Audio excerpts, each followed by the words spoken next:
Yeah, ho. What up, hoes? It's your favorite N-word, Terrance Prescott Barnes. It's a new fantasy file titled Dragon Trippin, starring Ociel, Enzo, Terrance Prescott, Billiard Bowland, Shavaun Contest, and Achynon the Dragon. Soundtrack: Act of Child's Cruel World, Mandy Moore 17, Nelly Furtado's Bucket List, Unique's Get Down, and 7 Streeters Forever. It's about 6,650 words. It's a short one, and it has some X-rated capacities to it. I think you'll enjoy it. So moving right along. I was right. The isolation I call home is not the same anymore. Not after becoming Mexican thanks to Ociel's experiences upon me. He was that adventurous. So adventurous to the too adventurous. Our dragon scales are the first thing I see. His lips are the first things I taste. And his voice is the first thing I hear when waking up now. It was one lonely ass week after getting back home from that vacation. Turks and Caicos was great and everything, but time didn't stop enough then. Life was so empty mentally that I crazily asked Ociel, when will I see him again, in so many ways, not knowing he was going through the same withdrawals, to the point that he said sooner rather than later, in so many ways. It's been 4 weeks since we said goodbye on the islands. It took 4 weeks until we said, let's meet halfway across the states. That led us to securing a place in Achynon, Kansas, for a 4-day weekend coming up. Reluctant, we weren't with this decision. We said fuck whatever our peeps think. We have to see each other again. Then I found myself on countless highways, vibing out to my Now Put It In playlist. Didn't get tired of those jams for 18 hours straight, as I swerved throughout traffic carefully, so I would be all up on my man again. Shit got severe to the point, had to whip it out and shake little Terrance for what he's worth. Then carefully got off the road to clean up that mess. I had it bad, of course. So did he. I won't go into too much detail because there was no video swapping, but his aftermath ended up on the back seat. That was simply halfway there, but once we got there, we ended up at the same rest stop. We didn't know anything about where we were, so we played it cool without any bystanders picking up on the gay vibes. He followed me to Main Street, where we'll be staying at a local hotel downtown. It was sweet, as if we had won the lottery. Whoever this Billiard Bowling guy is, he had all the connects. We went up to the room separately, as advised, because of the ass backwards and country town folk. It was a good thing the liaison was of our community, gave us all of the information we needed to move around town without pissing off any of the town folk. We didn't know what his occupation was, but it seemed like the town was peacefully hetero. Shavaun Contest, the hostess of the hotel, told us that there are a few bars within vicinity, but told us which ones to definitely avoid. Also gave us extra towels and whatnot because she knew what's up. It was sweet and interesting conversing with her. For some odd reason, she is used to talking to strangers that find this town a halfway meeting point for people on opposite coasts. Yet, she said I was the most colorful person she had seen in ages, but that also would definitely let people know who I am. When Ociel checked in, his was less obvious than mine, but found her interesting too. Cause Shavaun is a girl who went to school in New York, but came back home after graduating with ambitions of being a roller coaster designer. Because of her contract and her will to keep her identity a secret, she won't brag about which roller coasters she had designed for Six Flags, but she will say that it allows her to comfortably be where her heart is. As she rocked her 1-year-old son during the conversation, said her high school sweetheart was a firefighter, but the two of them had a conversation years after she graduated and was in Georgia making bank. Ultimately ruled that her life was what she wanted it to be, being financially capable of living in a small town, but doing what she loved, deemed her situation compatible with Matthew. Yet because of working for Billiard at the hotel, she was able to get all of the random people from the state she needed to fill in the void from big city living. Learning about the LGBTQIA culture while in college, paid their way through life by giving her voice. A testament proving she understands what Ociel and I are doing while making sure we stay safe in a place for halfway road trips. Ociel and I had fun, quickly watching 20 hours on the road off. We had more fun massaging each other's feet while simply filling a void of missing voices in person. We eventually began to make out, after we had a conversation about the art that was hanging on the wall. About 4 kisses after crawling on top of him, we got a knock on the door. We sawed our hard-ons away before answering it. It was Billiard Bowland. Turns out he's a deputy sheriff. Chief deputy sheriff, to be exact. A marvelous one, by the way.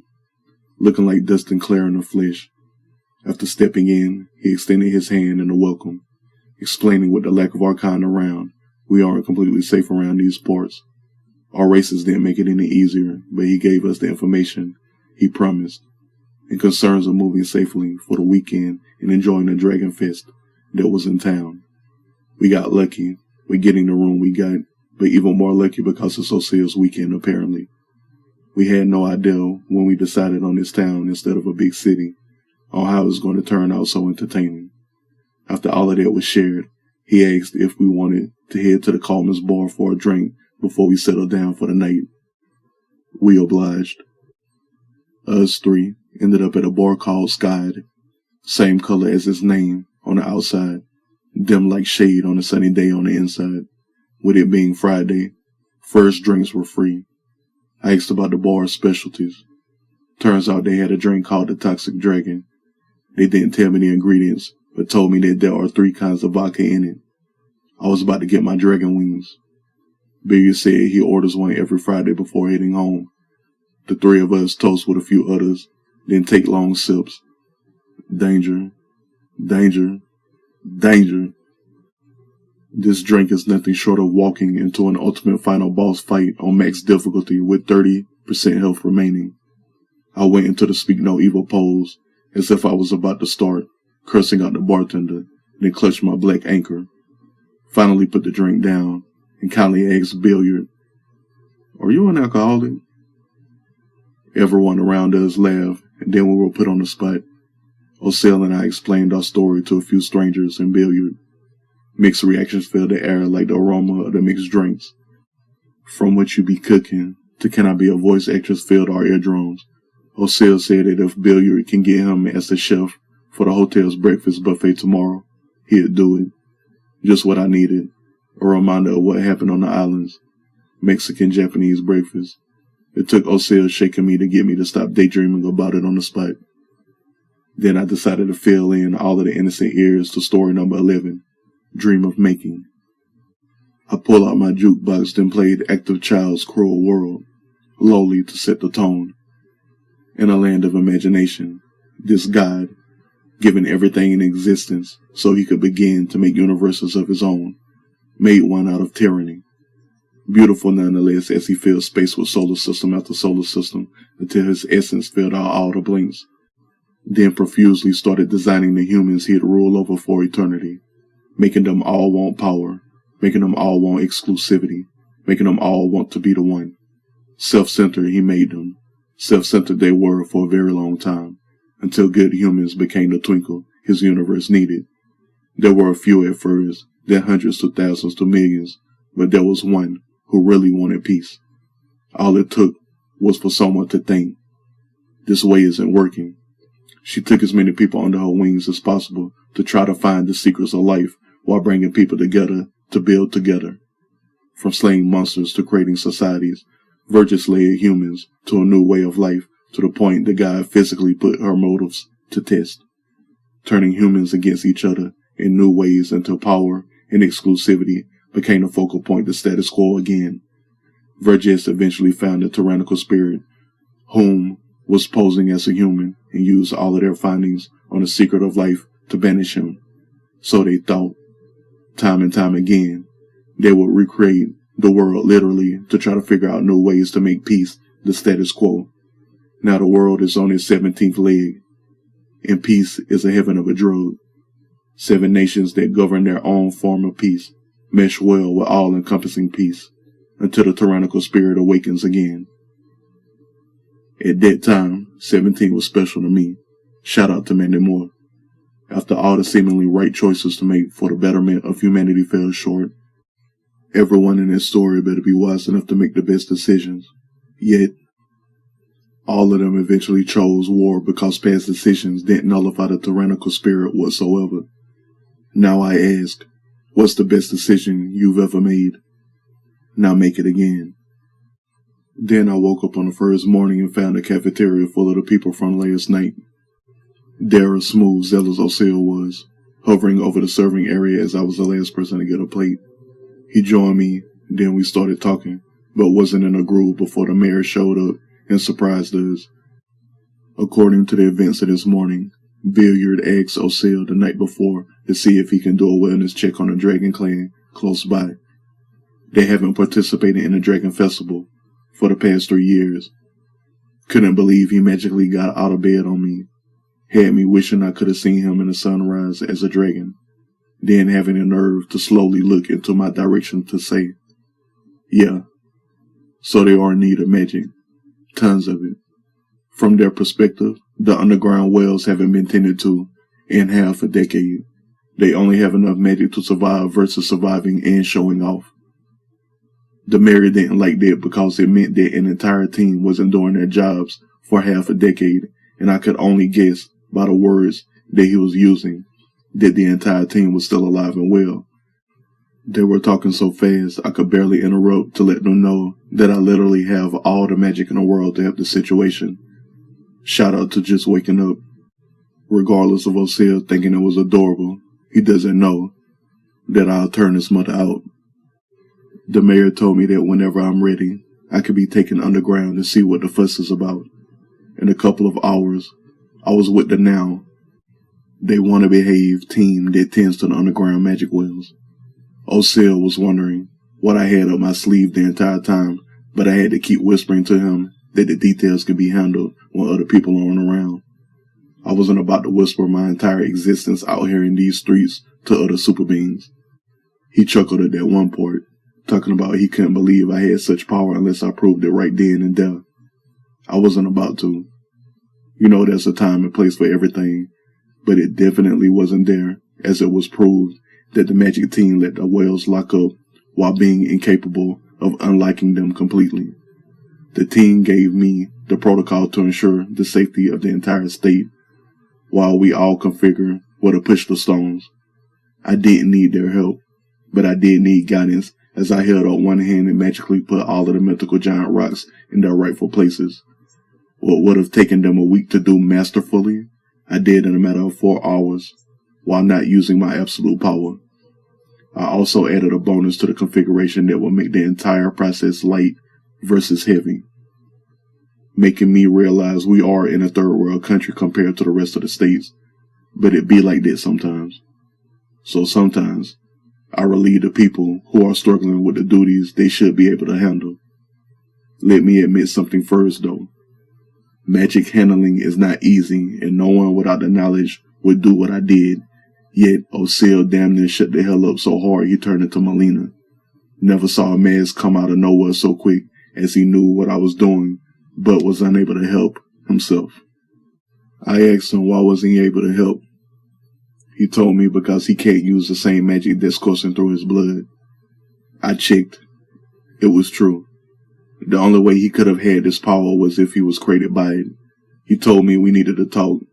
Never a good thing to hear, right? The exuberance in his eyes meant that it wasn't bad news, but there was still an ominous air around it, 'cause it's still that phrase. Once we got back to the hotel after restoring the secret part of society, I grabbed some Jell-O Sunday glasses so we could have this talk he's been exuberant to get to. Green to match his eyes and red to match mine. Swapped colors for each other, then he began to lay it on thick, reminding me of the story how his parents used core magic from a coven to ensure he has a different power than his mother.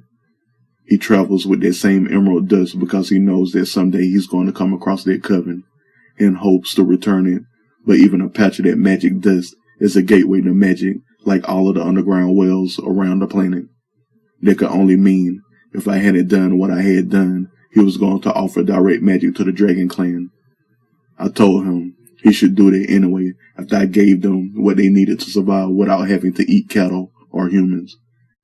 That would surely start a war, but if they have been kind of starving for 3 years, they need that magic now. Regardless of Ociel saying he would fly as a dragon around dusk every night, I'd rather him be looking at dragons with me from the ground. Then he said the most adorable but divine thing. They're my family too. I did what any crazy man would do when a sexy tummy 3-stepper looks you in your soul and says the truth. Kiss him 3 times. Lips, forehead, left cheek. Then all the way Malinaed him before we set out to see the small town dragon festival.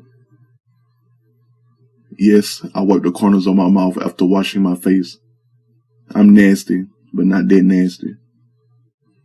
He was so in peace that the rules of public displays of affection went to another galaxy as he held my hand happily through the gates.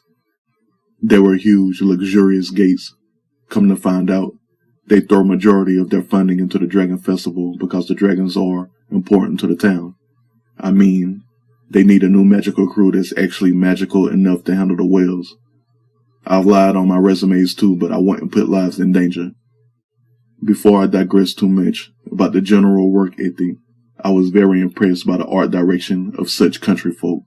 They had sections of dragon culture from the eyes of galactic eras, monster eras, fantasy eras, medieval eras, Asian eras, African eras, and most importantly, from the eyes of kids.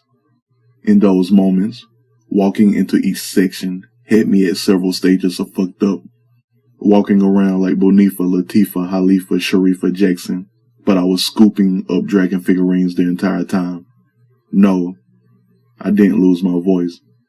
Didn't lose anything, really. That whole experience had me feeling like everyone else's dragon festivals ain't shit. If there was a sign proving that Ociel is the one, it's in how we met, how we converged on the islands, and now meeting in the center of the states.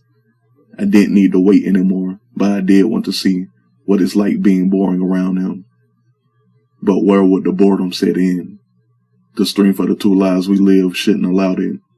From him teaching his nephews and nieces how to dance, to expanding his cuisine franchise, to his actual friend list, to his bucket list, and how it reminds me of Nelly Furtado all the time, is uncanny. We will both be each other's gambits, where we will both shuffle around what's needed so we can get to what's needed. My mind was severely jumping from thought to thought, like I was a battletoad tripping on acid, all the way up to the moment we were sipping milkshakes while staring at the horizon of 5 Ferris wheels. One of the dragon mascots came up to us and looked at us, then appeared like he was looking at our hands. We were still bound by the grip we had on each other. Then Billiard took the mascot head off. Oh, there's his deputy badge too. But he wanted to remind us where we were, but who was going to do something about it? If the mayor hasn't told everyone that the real Dragon Clan is going to be okay because of me, I still will hold my man's hand whenever I please. He laughed and asked me kindly cause that's who he is, so we finally obliged. Then his friendly eyes disappeared under the dragon head to run around and give high fives to all of the kids around until he disappeared into the crowds. I looked at Ociel, who was looking at me, graceful as rays piercing the abyss of outer space, then smoke bellowed from his nostrils over his milkshake. I wanted to eat him out again right then. One of the biggest turn-ons a dragon wielder has is the ability to bellow fire in human form. He knew what he was doing because he asked for a caramel chocolate milkshake, trying to keep it a stack, but he didn't have to try. Every sip from my key lime milkshake already had me thinking of him in smoky ways. It was a perfect segue into how we ended up that night, between my ice powers with creating a mist and how smoky he had the room. The entire hallway of our level was sitting under 3 feet of smoke. As I gave him manly lap dances, he would put his hands on my hips when I would face him. Then I put my hands on his throbbing triceps and grip as hard as he would grip me. It was addictive. He seemed to expand the longer I threatened his willpower. Yes, I made him keep his lowers on. Yes, his was peeking out. So was mine, and I was going up with enough fuel to leave all atmospheres, then went back down like I wanted to kiss the ground one last time, 'cause I was kissing him every time. Friction was dangerous, even more when I wiggled my cheeks in between bringing them up, then guiding them down. One hand on the back of his neck, with the both of his hands on my hips. His beard massaged my neck. At the same time, I could hear him telling me he's about to explode. I let him. Moving on from letting him manhandle me out of my boxers to rearranging everything I made of. The night was gone. Then cycled through another day of him handling breakfast at the cafeteria, then enjoying how each day of the festival was slam-packed. Word has been put out that the Dragon Clan is feeling much better and might make their grand appearance by this Saturday. Ociel was ready to hand them a bag of enchanted emerald dust, but it took forever for him to let me come along with him. It was simply silly how I was acting like I've never been inside a dragon's den before, but he was ready to roll his eyes into a winding up punch to TJ combo me by the time I held my fist over my mouth and started acting like Elijah Ballard, getting their call out. Yes, you know what I'm talking about. But there we were, with about 37 malnourished dragons. No, it's not right, but I was there to set things right. There were beautiful dark green dragons with hazel eyes, the entirety of them. Some had scales of other colors that would make sleek patterns across their frames, but those were the main colors I saw. Each and every one of them were touched by my hands, healed from the stamina of enduring hunger for so long, made them look amazing again. One by one, they went out flying after I healed them. Then the elder dragon was left, as requested. He wanted to be the final dragon healed because that's just what he wanted. Then Ociel presented him with a bag of enchanted emerald dust and told him he should be able to figure out how much power is in the pouch. Then asked him what spells he was going to cast, but I could only guess at that time they were going to set their situation more right. It's what Ociel wanted for them. More freedom. It's what they got, but that afternoon had the skies full of dragons once again. We stayed to talk to the elder for a while, and he was quite the character. Almost reminded me of Bill Burr to an extent with how much shit he was talking when he could verbally talk again. He had us laughing. We had him laughing. Then he asked something that would make an oblivion obsolete. He asked Ociel if he ate like a dragon egg. We laughed and laughed because it was like he was insinuating that we should start a family. I asked him, how dare you act like our bond would make the world a better place? We laughed, but dragons aren't allowed in California, and I'm not about to take one to North Carolina. The elder's name was Achynon. He told me to stop bullshitting, because he swore up and down that the vibes in that den had us feeling like we already lived together. Ociel had to tell him that our love is fresh as heaven. Achynon was still calling bullshit, because why not? Then put me on the spot by asking me what's wrong with dragons. Nothing. We were cutting up trying to tell him we've only known each other for 7 months and he should stop playing. It was endearing hearing him say lifetime vibes, because by this time he was already using his powers and lighting up the entire den by replenishing the torches. Everything was extremely lit at this point, and when the flames finally turned white, I could see a history map above Achynon's living quarters. Apparently, he has been alive since 1533, and the amount of culture on the dome was alluring to say the least. I asked him, what is his favorite period in life? Achynon closed his eyes and took a breath before saying, nowadays. What you and Ociel did for us will probably get those humans fired. If we're lucky, one of the child dragons can take upon the task of the whales. We've been trying to get it that way. So has Billiard and Shavaun. They do not want to listen, but I think city planners over the immediately 500 miles need to be body slammed on their necks. The unprofessionalism of hospitality makes me want to say, to hell with peace. But what's more alarming is that the humans with magic knowledge seem to be flocking to major cities. It would have probably killed them to do what you did. I'm glad Hey! I had to interrupt him before he ousted me to Ociel.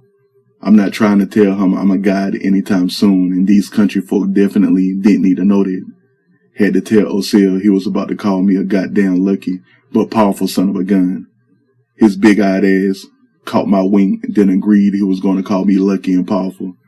I was face-palming in my mind so hard, I almost turned my face into a pancake. Then Achynon's dumb ass, go Ed. Thank you for your benevolence. Hey now, didn't we just go over this? That word is basically ousting me too. Laying all jokes aside, Achynon told us that while we were still there, if we needed a favor, just holler at a dragon. In other words, I wish a dragon would talk blade that would get my life all the way together. Once exiting, we saw the sky full of 37 dragons. Then one of the adult dragons came to scoop us up to take us all the way to the festival grounds while finally making their appearance after a 3-year hiatus. I felt like $1,000,000, but was determined to find the mayor again so we can get a different parks and recreation squad to handle the magical wells. I wasn't hungry or thirsty. I was on a mission, and this wrong was going to be set right somehow before I left for home. Found myself Saturday trying to find the mayor with Ociel trying to stop me because he know how radical Americans can get. I wasn't going to put him in harm's way though. I stopped my commotion of brooding decapitation until people act right. When I finally calmed my rage, I could see that relief made his handsome face smile again. He gave me a giant hug. Then the tavern we were in magically lit up. I was then entirely ready to go watch the new dragon show. We didn't know what to expect, but we knew there would be beautiful flames touching the skies after the sunsets that day. I was 3 blue Hawaiians deep with an edible circulating at the right time. I was going to be as lit as the sky would be. Ociel was on the same concoction, and at least 13 full giant teddy bear hugs into me. Nothing like his loving mood. After we exited the tavern, he picked me up from the back and spun me around a few times. Yes, I said, voice stopping my Christina Milian voice, and laughed like I was tickled rainbow. The grand night of the Dragon Festival. We had to fly over the crowds just to get to our spot on the hill. We arrived just in time to join in on the countdown. From 60 to 0, the sunset was being counted. Then the 37 dragons came flying in from all directions while shooting short strings of flames and fireballs off into the sky. They were doing a traditional dance of the varied hill dragons, a dance where they would create a spiral of fire from the center of the festival grounds that would dance up into the sky. The way the few emperor dragons started it was amazing. They were so low to the ground but flapping in a way that was entirely unrealistic. Using magic as their wings made a wavy appearance allowed for them to send out waves of fire, then circle around it as they raised in altitude. The other dragons were flying counter and clockwise while spewing star-shaped flames. They started connecting wing and wing as they glided slowly towards the ground. A giant, singular spiral was made, then it exploded to a huge funnel of fire. Then the dragons began to fly clockwise together, having the oldest at the bottom and the children at the top. The funnel touched the right tip of all of their wings as the elder came floating down, and when his back touched the fire at the bottom, his entire body lit on flames. Then he flew upwards, with all of the dragons following. Then Ociel spoke when the last dragon left our range of sight. I wish I was a part of something like that. I guided his head to my shoulder, and we watched as the spiral flame stayed in the air over the festival for hours it seemed. The way they built the festival was all explained then. We talked to each other about how each color of the rainbow was well lit under the spiral flame, where all of the grounds reflect the squiggly 7-line star under it. It's on the clan's sigil. Saw it earlier on the ground entering the den and the 7 flags hanging under it. A beautiful dark green dragon clan that believes in rainbows, love the light, so that everyone could love each other. The absolute most powerful thing I've heard as of late in the actual peaceful side of this town's personality. As existence was heading towards midnight, Billiard showed his handsome mug again. He came to chill with us on the hill as a spiral flame was still burning bright and a couple of kid dragons were flying up, around, and through it. Billiard told us he grew up with these dragons and thanked us for bringing them back to life. He wished he had life powers to do what I had done. He's a light wielder, goes hand in hand with his occupation because where there is light, he can use a third eye ability to see from any direction within light. No one stands a chance to evading him during the day and even the night because he's so powerful. One of the Emperor Dragons gave him a gift back in the day that unlocked some of his power as a kid.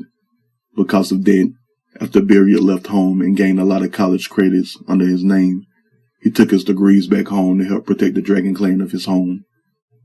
Giving up a possible life, like what I'm about to have with Ociel, paled in comparison to the loneliness he must be going through. He's the light for the rainbow in his town, and Shavaun helps with it. He somehow made his backstory dreamy, talking about a guy he met in college by the name of Mega. Not his real name, but that's what Billiard called him. A Nigerian hunk of a man who studied psychology with Billiard. Also studied Billiard as Billiard studied him. Told us that Mega still has his heart, to the point he has video chatted with him nightly, ever since we came into town. Yeah. We gave him a hard time, but we drunk peacefully while he described what falling in love felt like. How he's trying to protect that for the youth in this town. He's definitely a hero. One who deserves a gift only I could give. After talking to him, we said our goodbyes, and when our arms released, I froze time while looking into his eyes. When he goes to sleep again, his connection to Mega will be literal again. The both of them will be flesh to flesh to do whatever they desire for 8 hours. Call it lucid dreaming. Call it cheating existence.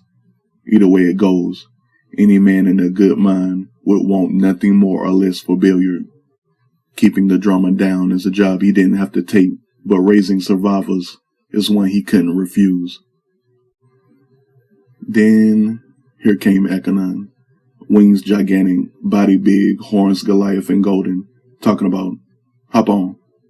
Then telepathically told us to climb on. We did and listened to his thunderous voice again. This time, we were way above the clouds. It was bright up there too. The dragons we saw were rolling around the clouds, feeling all rejuvenated and had them all looking whimsical.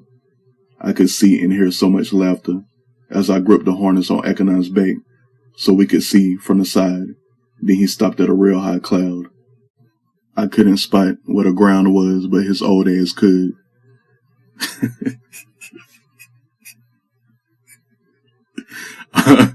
I'm gonna stop playing now, alright?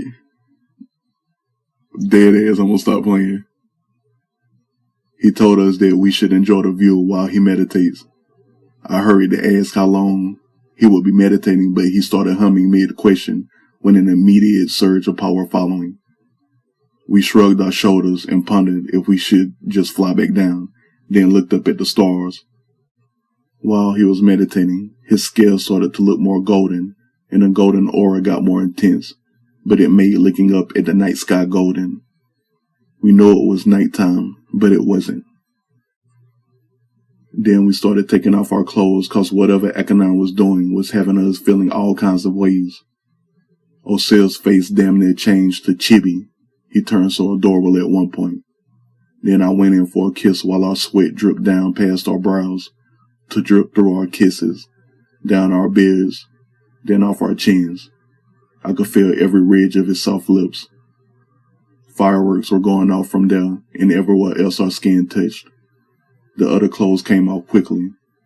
The meeting of our dicks made us both groan and pleasure, then we went back to intense kissing. I could feel him get stronger as we pushed each other around the harness. Then I forced him to get on his knees. I grabbed his sweaty head and thrust it into his mouth like Unique was on another cloud, with a whole stadium's worth of speakers blasting it down. Swimming across his wet tongue fast, but not fast enough as I chased the dragon literally, to come explosively, more harder than the last time. Stuffed his throat, but he had to choose oxygen eventually. I returned the favor by getting on my knees, then put my hands behind my back. opened up wide, and stuck out my tongue. He looked at me from my dick to my mouth and slid in like he just won his retirement game. Grabbed my sweaty head like he was teaching me how he sideways thrust on the dance floor. Took a while, but I had to choose oxygen eventually. Had me spitting out pre-cum like I was the fountain of youth. Then he moved around so he could get my cheeks in the air and tongued me out until I was welcoming. Tore me up slowly, and I couldn't keep quiet. I groaned every time he squeezed my hips. Midway into every thrust, he would do that. This shit was wild as hell. Felt like he was driving me around the way he gripped, then got at my hips forward, back, side to side. He knew what was up. I knew what was up when he came slowly while looking me deep in my soul. His voice was deep as he groaned hot everythings with every slow, intense pump until his convulsing wouldn't let him move anymore. I crawled around and whispered into his ear to relax into my touch as one hand was on his left shoulder and the other on his right hip. Guided him down, all the way down. Arched his back and he just stayed face down, eyes closed. I treated him like a feast. Plate was never licked so clean and my stomach was still empty. I could hear him moaning in Spanish as he was still dripping cum, then started dripping more pre-cum. When he was ultimately welcoming, I rose up, then took a deep breath before I motherfucking let my tilt drop right down on his hole. Fucked him so hard, the golden aura started obviously shifting, building up a steady hard gust, while I thrusted fast while Ociel forced himself to keep his face down. Ass was up. Flesh was jiggling, from the cheeks to his shoulders. He never had the strength to get up from face down again, but he came again. Came while I came. Dick was so far in him, I was in his universe, and watched it glow while sweat dripped from my beard to his cheeks. The way it rolled down his back and the cadence of his low moaning made me feel like I was a dragon too. We stayed in that position until I finally softened. He finally had strength to move again.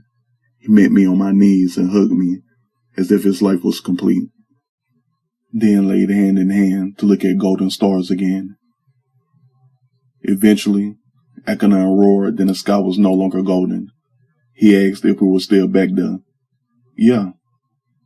Of course we were. We had huffed and puffed our orgasms away by now. We hurried to get dressed, then he told us he'd fly us back down. Said his goodbyes by saying, I hope what you have will last forever. Now go on with y'all ass-eating asses. We laughed and laughed as he power jumped, then flew away.